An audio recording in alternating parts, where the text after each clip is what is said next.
Central സ്റ്റേഡിയത്തിൽ നിന്ന് മേഘ്ന മുരളി കൂടി വിവരങ്ങൾ നൽകാനായി ചേരുന്നുണ്ട്. മേഘ്ന, ഗുഡ് മോർണിംഗ്. ഇന്ന് എല്ലാവരും ഉറ്റുനോക്കുന്നത് സെൻട്രൽ സ്റ്റേഡിയത്തിലേക്ക് തന്നെയാണ്. എങ്ങനെയാണ് അവിടെ ഒരുക്കങ്ങളും സുരക്ഷയും ഒക്കെ പൂർത്തിയായിട്ടുണ്ടോ? കൃത്യം 10 മണിക്ക് തന്നെ ചടങ്ങ് ആരംഭിക്കുമല്ലോ അല്ലേ?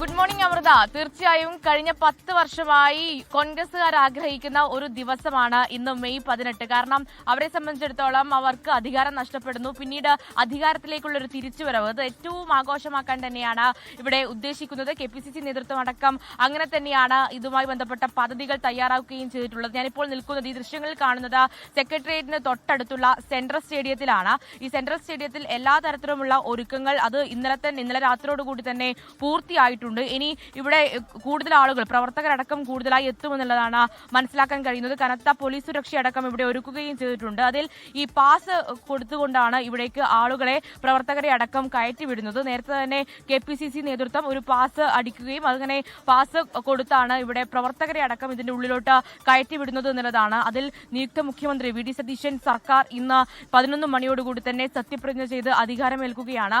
അതുമായി ബന്ധപ്പെട്ട് നഗരത്തിലുടനീളം കർശന സുരക്ഷാ സംവിധാനങ്ങളുണ്ട്. അതുപോലെ തന്നെ ഇവിടെ ഈ സംസ്ഥാനത്തിന്റെ വിവിധ ഭാഗങ്ങളിൽ നിന്നെത്തുന്ന അണികൾക്കും അത്തരത്തിലുള്ള പ്രവർത്തനങ്ങളൊക്കെ നടത്താൻ, അതുപോലെ തന്നെ ഉള്ളിലെത്തി സത്യപ്രതിജ്ഞ നേരിട്ട് കാണാനുള്ള സൗകര്യങ്ങൾ ഇവിടെ ഒരുക്കുകയും ചെയ്തിട്ടുണ്ട്. ഇപ്പോൾ നമുക്ക് ദൃശ്യങ്ങളിൽ കാണാം, അതിൽ 30,000-ലധികം ആളുകൾക്ക് ഉൾക്കൊള്ളാൻ പറ്റുന്ന ഒരു വേദിയാണ് ഇവിടെ ഒരുക്കിയിട്ടുള്ളത്. അതിനുശേഷം കൂടുതൽ പ്രവർത്തനങ്ങളിലേക്ക്, അതായത് ഇനി 11 മണിയോടുകൂടി തന്നെ കൂടുതൽ ആളുകൾ ഇവിടേക്ക് എത്തും. KPCC ഇന്ദിരാഭവൻ വഴിയാണ് ഈ പാസ് അടക്കം വിതരണം ചെയ്തത്. അതിൽ ആരൊക്കെയാണ് ഇതിൽ പ്രധാനമായും ഈ VIP-കളായി വരുന്നത് എന്നുള്ളത് തന്നെയാണ് ഏറ്റവും പ്രധാനപ്പെട്ട ചോദ്യം. അതിൽ VIP വരുന്നത് കർണാടക മുഖ്യമന്ത്രി, കർണാടക ഉപമുഖ്യമന്ത്രി, അതുപോലെ തന്നെ തെലങ്കാന മുഖ്യമന്ത്രി, ഹിമാചൽ മുഖ്യമന്ത്രി, കൂടാതെ ഇതിൽ തമിഴ്നാട് മുഖ്യമന്ത്രി സൂപ്പർ സ്റ്റാർ വിജയ് കൂടി ഇവിടേക്ക് എത്തുമെന്നുള്ള കാര്യം കൂടി അറിയുന്നുണ്ട്. അങ്ങനെ വിജയുടെ സാന്നിധ്യമുണ്ടെങ്കിൽ കൂടുതൽ തിരക്കുണ്ടാകും. അതുപോലെ കോൺഗ്രസ് പ്രവർത്തകർക്കപ്പുറത്തേക്ക് കൂടുതൽ വിജയ് ഫാൻസ് വരെ ഇവിടേക്ക് എത്തുമെന്നുള്ള കാര്യം കൂടി മനസ്സിലാക്കുന്നു. വിജയുടെ വരവ് അത് ഉണ്ടായേക്കില്ല എന്ന റിപ്പോർട്ടുകൾ ഉണ്ടായിരുന്നല്ലോ. അപ്പോൾ വിജയ് വരും എന്ന് നമ്മൾ ഇന്ന് ഇപ്പോൾ സ്ഥിരീകരിക്കുന്നുണ്ടോ?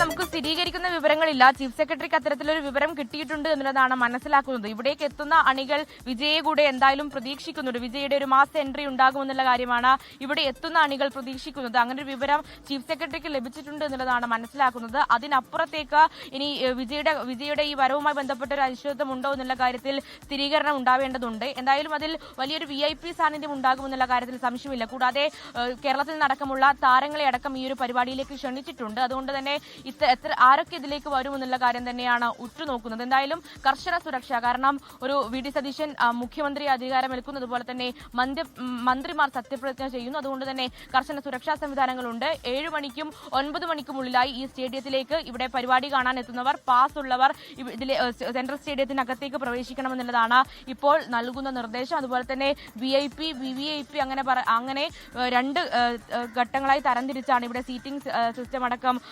ഒരുക്കിയിട്ടുള്ളത്. അതുപോലെ തന്നെ 50,000-ലധികം പേർക്ക് ഈ സ്റ്റേഡിയത്തിൽ ഇരുന്നും നിന്നും ഈ ഒരു സത്യപ്രതിജ്ഞ കാണാം. അതുപോലെ തന്നെ നഗരത്തിന്റെ വിവിധ ഭാഗങ്ങളിൽ ചടങ്ങ് വീക്ഷിക്കാൻ വിപുലമായ ഒരുക്കങ്ങളാണ് അവിടെ ഒരുക്കിയിട്ടുള്ളത്. തിരുവനന്തപുരം നഗരം ഒരുങ്ങിയിട്ടുണ്ട്. സെൻട്രൽ സ്റ്റേഡിയത്തിൽ എല്ലാവിധ സജ്ജീകരണങ്ങളും പൂർത്തിയായിട്ടുണ്ട്. മേഘ്ന മുരളിയാണ് വിവരങ്ങൾ നൽകിയത്. ഇനി നമ്മൾ കന്റോൺമെന്റ് ഹൗസിലേക്ക് പോവുകയാണ്. പ്രതിപക്ഷ നേതാവിന്റെ ഔദ്യോഗിക വസതിയാണ്. ഒരുപക്ഷെ VD സതീശൻ അവിടെ നിന്ന് ഇന്നിറങ്ങിയാൽ തിരിച്ചിനി അങ്ങോട്ടേക്ക് ഉണ്ടാവില്ല എന്ന് തോന്നുന്നു. ദിലീപ് കുമാറാണ് വിവരങ്ങളുമായി ചേരുന്നത്. ദിലീപ്, സത്യപ്രതിജ്ഞാ ചടങ്ങ് അത് 10 മണിക്ക് തുടങ്ങും. അതിനു മുൻപ് നിയുക്ത മുഖ്യമന്ത്രിയുടെ പരിപാടി എന്താണ്? അദ്ദേഹം എത്ര മണിക്ക് അവിടെ നിന്ന് ഇറങ്ങും? എന്തൊക്കെയാണ് കന്റോൺമെന്റ് ഹൗസിൽ നിന്ന് നൽകാൻ പറ്റുന്ന വിവരങ്ങൾ?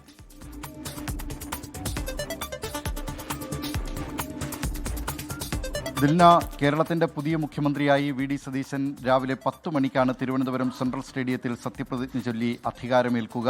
VD സതീശനൊപ്പം 21-അംഗ മന്ത്രിസഭയാണ് ഇന്ന് ചുമതലയേൽക്കുന്നത്. മന്ത്രിസഭയിലെ 14 പേർ പുതുമുഖങ്ങളാണ് എന്ന സവിശേഷത കൂടിയുണ്ട്. PK കുഞ്ഞാലിക്കുട്ടി, രമേശ് ചെന്നിത്തല എന്നിവരാണ് ഈ ഭരണരംഗത്ത് പരിചയത്തിൻ്റെ കാര്യത്തിൽ മുൻനിരയിലുള്ളത്. ഒരു തവണ മന്ത്രിയായിട്ടുള്ള ഏതാണ്ട് 5ഓളം പേരും ഇന്ന് സത്യവാചകം ചൊല്ലി അധികാരമേൽക്കും. നിരവധി പുതുമുഖങ്ങൾ ഈ മന്ത്രിസഭയിലുണ്ട് എന്നതാണ് വലിയൊരു സവിശേഷത. അതിൽ അപ്രതീക്ഷിതമായി ഇന്നലെ ഉയർന്നു വന്ന ചില പേരുകൾ, അത് ഏറ്റവും അവസാനം ഹൈക്കമാൻഡ് നിർദ്ദേശപ്രകാരം ഉയർന്നു വന്നിട്ടുള്ള യൂത്ത് കോൺഗ്രസിൻ്റെ സംസ്ഥാന പ്രസിഡന്റ് OJ ജനീഷ് അടക്കം, അതായത് യുവ നിരയിൽ നിന്ന് 2 പേർ, ദളിത് വിഭാഗത്തിൽ നിന്നുള്ള 2 പേർ, 2 വനിതകൾ എന്നിവർ ഈ മന്ത്രിസഭയുടെ ഭാഗമാകുന്നു എന്ന സവിശേഷത കൂടിയുണ്ട്. പിന്നീട് സ്പീക്കർ, ഡെപ്യൂട്ടി സ്പീക്കർ തെരഞ്ഞെടുപ്പ് അത് പൂർത്തിയാകുമ്പോഴേക്ക് ഷാനിമോൾ ഉസ്മാൻ ഡെപ്യൂട്ടി സ്പീക്കറായി വരികയും ചെയ്യും. തിരുവഞ്ചൂർ രാധാകൃഷ്ണനാണ് നിയമസഭാ സ്പീക്കർ. ചെറിയ ചെറിയ പ്രശ്നങ്ങൾ ഈ മന്ത്രിസഭാ രൂപീകരണവുമായി ബന്ധപ്പെട്ടൊക്കെ ഉണ്ടായിരുന്നു.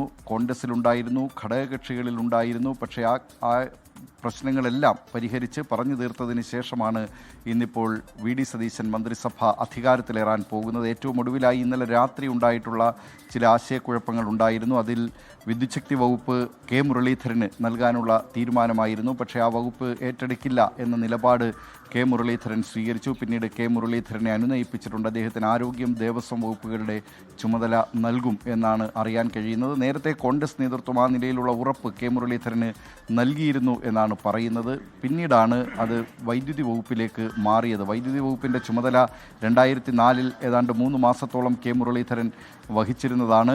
പക്ഷേ അതേ തുടർന്ന് അന്ന് കെ മുരളീധരൻ KPCC അധ്യക്ഷ സ്ഥാനം ഒഴിഞ്ഞ് മന്ത്രിസഭയിലേക്ക് വന്നപ്പോൾ അദ്ദേഹം നേരിട്ട വടക്കാഞ്ചേരി ഉപതെരഞ്ഞെടുപ്പിൽ പരാജയപ്പെടുകയും ചെയ്തു. അതുകൊണ്ടാകാം ഒരുപക്ഷെ വൈദ്യുതി വകുപ്പ് വേണ്ട എന്ന തീരുമാനത്തിലേക്ക് കെ മുരളീധരൻ എത്തിയിട്ടുള്ളത്. ആ പ്രശ്നം അങ്ങനെ പരിഹരിച്ചു. പിന്നെ ഒന്ന് RSPയുടെ ഭാഗത്തു നിന്നായിരുന്നു എതിർപ്പുകൾ ഉണ്ടായിരുന്നത്. അത് ജലവിഭവ വകുപ്പ് വേണം എന്ന നിലപാടായിരുന്നു നേരത്തെ RSP സ്വീകരിച്ചിരുന്നത്. കഴിഞ്ഞ തവണ 2011 ഉമ്മൻചാണ്ടി സർക്കാരിൽ തൊഴിൽ വകുപ്പായിരുന്നു RSPക്ക് നൽകിയിരുന്നത്. അന്ന് RSP B ആയിരുന്നപ്പോൾ ഒറ്റ MLA മാത്രമുള്ളപ്പോഴാണ് ഈ തൊഴിൽ വകുപ്പ് നൽകിയിരുന്നതെന്നും ഇപ്പോൾ തങ്ങൾക്ക് മതിയായ പ്രാതിനിധ്യത്തിൻ്റെ അടിസ്ഥാനത്തിൽ ഒരു പ്രധാനപ്പെട്ട വകുപ്പ് നൽകണമെന്നും RSP നേതാവ് ഷിബു ബേബി ജോൺ ആവശ്യപ്പെടുകയായിരുന്നു. അങ്ങനെ ജലവിഭവ വകുപ്പ് അദ്ദേഹത്തിന് നൽകാൻ തത്വത്തിൽ ധാരണയായതാണ്. പക്ഷേ ഈ ജലവിഭവ വകുപ്പിന് വേണ്ടി കേരള കോൺഗ്രസ് ജോസഫ് വിഭാഗം കടുംപിടുത്തം നടത്തിയതോടുകൂടിയാണ് അദ്ദേഹത്തിൻ്റെ വകുപ്പ് സംബന്ധിച്ച് ചെറിയ ആശയക്കുഴപ്പമുണ്ടായത്.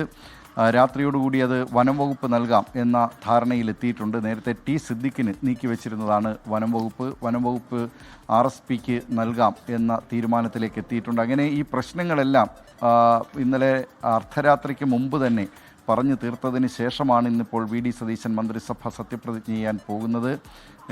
ഏതാണ്ട് 9:30 നിയുക്ത മുഖ്യമന്ത്രി വി.ഡി. സതീശൻ ഇവിടെ നിന്ന് തിരുവനന്തപുരം സെൻട്രൽ സ്റ്റേഡിയത്തിലേക്ക് പുറപ്പെടും എന്നാണ് അറിയാൻ കഴിയുന്നത്. ശരി, കന്റോൺമെന്റ് ഹൗസിൽ നിന്ന് വി ദിലീപ് കുമാറാണ് വിവരങ്ങൾ നൽകിയത്. ഇപ്പോൾ രമേശ് ചെന്നിത്തലയുടെ വസതിക്ക് മുന്നിൽ നിന്ന് ഷഫീദ് റാവുത്തർ കൂടി വിവരങ്ങൾ നൽകാനായി ചേരുന്നുണ്ട്. Shafeed, good morning. ചോദിക്കാനുള്ളത്, ചെന്നിത്തല ഹാപ്പിയാണോ?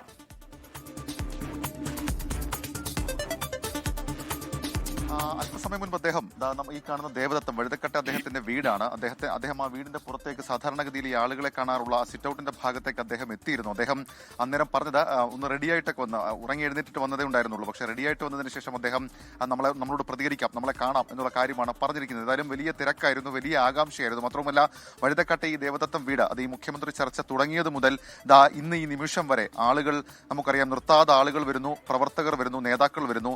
സ്വാഭാവികമായും വലിയ ആകാംക്ഷ ഇതുമായി ബന്ധപ്പെട്ടൊക്കെ ഉണ്ടായിരുന്നു. ഇപ്പോൾ ആകാംക്ഷയ്ക്കൊക്കെ ഏതാണ്ട് വിരാമമായിരിക്കുകയാണ്. രമേശ് ചെന്നിത്തല ഉന്നയിച്ച ഏറ്റവും പ്രധാനപ്പെട്ട ആവശ്യങ്ങളിൽ ഒന്ന് പരിഗണിക്കപ്പെട്ടു. മറ്റ് ആവശ്യങ്ങളിൽ എന്തുതരം ഫോർമുല അത് നേതൃത്വം മുന്നോട്ട് വെച്ചു എന്നുള്ള കാര്യം നമുക്ക് അറിയില്ല. ഏതായാലും ഇന്ന് സത്യപ്രതിജ്ഞയ്ക്ക് ഈ വീട്ടിൽ നിന്ന് രമേശ് ചെന്നിത്തല പോയാൽ പിന്നീട് അദ്ദേഹം തിരികെ വരുന്നത് ഈ വീട്ടിലേക്കായിരിക്കില്ല. പകരം അദ്ദേഹത്തിന്റെ ഔദ്യോഗിക വസതിയിലേക്ക് അദ്ദേഹം പോകും. മാത്രവുമല്ല, സംസ്ഥാന ക്യാബിനറ്റിലെ ഏറ്റവും പ്രധാനപ്പെട്ട റോയൽ പോർട്ട്ഫോളിയോ അത് ഹോം പ്രൊഫൈലാണ്, ആഭ്യന്തര വകുപ്പാണ്. ആഭ്യന്തര വകുപ്പ് മന്ത്രിയായി രമേശ് ചെന്നിത്തല തീരുമാനിച്ചിട്ടുണ്ട്. ഇനി ആ സത്യപ്രതിജ്ഞ അടക്കമുള്ള കാര്യങ്ങൾ അതുമായി ബന്ധപ്പെട്ട് നടക്കും. രാഷ്ട്രീയമായി പറയുകയാണെങ്കിൽ അദ്ദേഹം മുന്നോട്ട് വെച്ചത് അൻവർ സാദത്ത്, തൈസി ബാലകൃഷ്ണൻ അടക്കമുള്ള ആളുകളുടെ പേരുകളായിരുന്നു. പക്ഷേ ആ രീതിയിലേക്കുള്ള ഒരു പരിഗണന ആ വിഷയത്തിൽ ലഭിച്ചു എന്നുള്ള കാര്യം അറിയില്ല. പക്ഷേ ഇന്നലെ ഈ തീരുമാനം, ഈ പട്ടിക നിയുക്ത മുഖ്യമന്ത്രി വി.ഡി. സതീശൻ പ്രഖ്യാപിച്ചതിന് പിന്നാലെ രമേശ് ചെന്നിത്തല മാധ്യമങ്ങളോട് സംസാരിച്ചപ്പോൾ അദ്ദേഹം പറഞ്ഞ വളരെ പ്രധാനപ്പെട്ട കാര്യം, അദ്ദേഹം അടിമുടി പാർട്ടിയാണ്, ഏതെങ്കിലും തരത്തിൽ വ്യക്തിപരമായ താല്പര്യങ്ങൾക്കല്ല, പാർട്ടി താല്പര്യങ്ങൾക്ക് വേണ്ടിയിട്ടാണ് അദ്ദേഹം നിലയുറപ്പിച്ചിട്ടുള്ളത്. ഏതെങ്കിലും തരത്തിലുള്ള നേട്ടങ്ങളോ കോട്ടങ്ങളോ അദ്ദേഹം രാഷ്ട്രീയമായി കൊണ്ടു നടക്കാറില്ല. മാത്രവുമല്ല, അദ്ദേഹം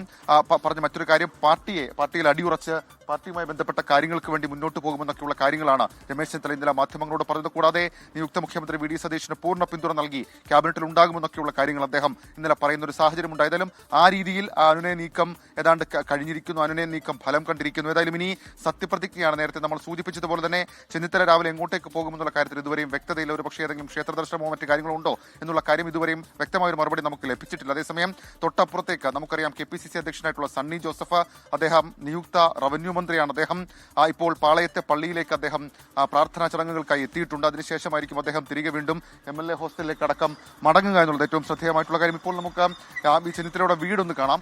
നേരത്തെ ഞാൻ സൂചിപ്പിച്ചതുപോലെ തന്നെ ദേവദത്തം, ഈ വീട് നമ്മൾ കഴിഞ്ഞ കുറെ കേരള രാഷ്ട്രീയത്തിൽ നമ്മൾ കുറെ നാളുകളായി കാണുന്നുണ്ട്. മാത്രമല്ല കഴിഞ്ഞ ദിവസങ്ങളിലാണ് അതിന് വലിയ തരത്തിലുള്ള ഒരു ആകാംക്ഷയുടെ നിമിഷം ഈ വീടിനുണ്ടായത്. അദ്ദേഹത്തിന്റെ പേഴ്സണൽ വാഹനം നമുക്ക് കാണാൻ സാധിക്കും, അദ്ദേഹത്തിന്റെ ഒപ്പമുള്ള ആളുകളെ നമുക്ക് കാണാൻ സാധിക്കും. എന്തായാലും അല്പസമയം മുൻപ് അദ്ദേഹം പുറത്തേക്ക് വന്നിരുന്നു. ഇനി അദ്ദേഹം ഒന്ന് റെഡിയായി പുറത്തേക്ക് വന്ന് മാധ്യമങ്ങളെ കാണാം എന്ന് പറഞ്ഞിട്ടുണ്ട്. നേരത്തെ ഞാൻ സൂചിപ്പിച്ചതുപോലെ അങ്ങേയറ്റം ട്വിസ്റ്റുകൾ നിറഞ്ഞതായിരുന്നു. പ്രത്യേകിച്ച് ഇന്നലെ രാത്രി ഏറെ വൈകിയും വകുപ്പുകൾ സംബന്ധിച്ച് വലിയ തരത്തിലുള്ള ചർച്ചകൾ അങ്ങോട്ടും ഇങ്ങോട്ടും നടന്നു. അതിന്റെ ഒടുവിലാണ് RSPക്ക് ഷിബു ബേബി ജോണിന് ഇതുമായി ബന്ധപ്പെട്ട് അദ്ദേഹത്തിന്റെ വകുപ്പ് സംബന്ധിച്ചൊരു ധാരണ അദ്ദേഹത്തോട് കോൺഗ്രസ് നേതൃത്വം അറിയിക്കുന്നത്. അദ്ദേഹത്തിന് വനംവകുപ്പ് അടക്കമുള്ള കാര്യങ്ങൾ കൊടുത്തിട്ടുണ്ട്. വനംവകുപ്പ്, അതേപോലെ തന്നെ നൈപുണ്യ വികസന വകുപ്പ്, കാഷ്യു എന്നീ 3 വകുപ്പുകൾ അദ്ദേഹത്തിന് കൊടുത്തിട്ടുണ്ട്. ആ രീതിയിൽ ചില ചർച്ചകൾ ഇപ്പോൾ ഈ സമയത്തും ഈ പുലർച്ചെയും നടക്കുന്നുണ്ട്. ഘടകകക്ഷികൾക്ക് ഏതാണ് വകുപ്പ്, അല്ലെങ്കിൽ കോൺഗ്രസിലെ മറ്റ് നേതാക്കൾക്ക് ഏതാണ് വകുപ്പ്. പ്രത്യേകിച്ച് ഷിബു ബേബി ജോണിന് ഈ പറയുന്ന വനംവകുപ്പിലേക്ക് എത്തുമ്പോൾ ടി സിദ്ദീഖിനായിരുന്നു വനംവകുപ്പ് പറഞ്ഞത്. ആ വകുപ്പിൽ ഇനി ടി സിദ്ദീഖിന് ഏത് വകുപ്പ് വരും, അതേപോലെ തന്നെ M ലിജു ഉൾപ്പെടെയുള്ളവർക്ക് അധിക വകുപ്പുകളുണ്ടോ എന്നൊക്കെയുള്ള കാര്യങ്ങളിൽ കൂടുതൽ വിവരങ്ങൾ ഇനി പുറത്തു വരേണ്ടിയിരിക്കുന്നു. ഏതായാലും സത്യപ്രതിജ്ഞാ ഒരുക്കങ്ങളിലാണ് തിരുവനന്തപുരം. നേരത്തെ നമ്മൾ സൂചിപ്പിച്ചതുപോലെ VIP-കളുടെ ഒരു നീണ്ട നിര നമുക്ക് തിരുവനന്തപുരത്തേക്ക് ഇന്ന് പ്രതീക്ഷിക്കാൻ സാധിക്കും. പ്രത്യേകിച്ച് കോൺഗ്രസ് ഭരിക്കുന്ന സംസ്ഥാനത്തെ മുഖ്യമന്ത്രിമാർ, ഈ തമിഴ്നാട് മുഖ്യമന്ത്രി C. ജോസഫ് വിജയുടെ കാര്യത്തിൽ ഇപ്പോൾ നമുക്ക് ഏതാണ്ട് ഉറപ്പിച്ചു പറയാൻ കഴിയും അദ്ദേഹം എത്താനുള്ള സാധ്യത വളരെ കുറവാണ്. ഇന്നലെ നമ്മൾ സംസ്ഥാന പോലീസ് മേധാവിയോടക്കം അതുമായി ബന്ധപ്പെട്ട് വിവരം തേടിയപ്പോൾ അദ്ദേഹം എത്തുന്ന കാര്യത്തിൽ ഔദ്യോഗികമായ ഒരു കൺഫർമേഷൻ കിട്ടിയിട്ടില്ല എന്നാണ് പറഞ്ഞത്. പക്ഷേ ഇപ്പോൾ ആ സെക്യൂരിറ്റി പ്രോസസ് അടക്കമുള്ള കാര്യങ്ങൾ പൂർത്തിയാക്കിയിരിക്കുന്ന അദ്ദേഹം എത്തില്ല. പക്ഷേ രാഹുൽ ഗാന്ധി, പ്രിയങ്ക ഗാന്ധി, കോൺഗ്രസ് ഭരിക്കുന്ന മറ്റ് സംസ്ഥാനങ്ങളിലെ മുഖ്യമന്ത്രിമാരടക്കം ഈ ചടങ്ങ് വീക്ഷിക്കാൻ വേണ്ടി എത്തുന്നുണ്ട്. മാത്രമല്ല VD സതീശനെ സംബന്ധിച്ച് അദ്ദേഹം ഈ ക്യാബിനറ്റിൽ തന്നെ നമുക്കറിയാം പൂർണ്ണമായും കൂടുതൽ പുതുമുഖങ്ങളുള്ള ഒരു ക്യാബിനറ്റാണ്. അതിന്റെ ഒരു പ്രത്യേകത കൂടിയുണ്ട്. വലിയ ജനക്കൂട്ടം നമുക്ക് പ്രതീക്ഷിക്കാൻ കഴിയും സെൻട്രൽ സ്റ്റേഡിയത്തിലേക്ക്. അമൃത. ശരി, ഷഫീദ് റാവുത്തറാണ് രമേശ് ചെന്നിത്തലയുടെ ദേവദത്തം എന്ന വീട്ടിലേക്ക്. കഴിഞ്ഞ കുറച്ച് ദിവസമായി വലിയ രാഷ്ട്രീയ ചർച്ചകൾ നടന്ന വീട് ആണ്. ആ വീട് കേന്ദ്രീകരിച്ചായിരുന്നു രാഷ്ട്രീയ നീക്കങ്ങളൊക്കെ. ഇടഞ്ഞു നിന്ന രമേശ് ചെന്നിത്തല അനുനയിപ്പിക്കാൻ VD സതീശൻ ആദ്യം വരുന്നു, 2ാം ദിവസം വരുന്നു, KC വേണുഗോപാൽ വരുന്നു. ഈ രീതിയിൽ ഒരുപാട് നിയുക്ത MLA-മാർ വരുന്നു. അങ്ങനെ ചർച്ചകളുടെ കേന്ദ്രമായ ഒരു സ്ഥലമാണിത്. അവിടെ നിന്ന് അദ്ദേഹം ഇന്ന് മന്ത്രിയായി സത്യപ്രതിജ്ഞ ചെയ്ത ശേഷം അദ്ദേഹത്തിന്റെ ഔദ്യോഗിക വസതിയിലേക്കാണ് പോവുക എന്നാണ് ഷഫീദ് റാവുത്തർ പറയുന്നത്.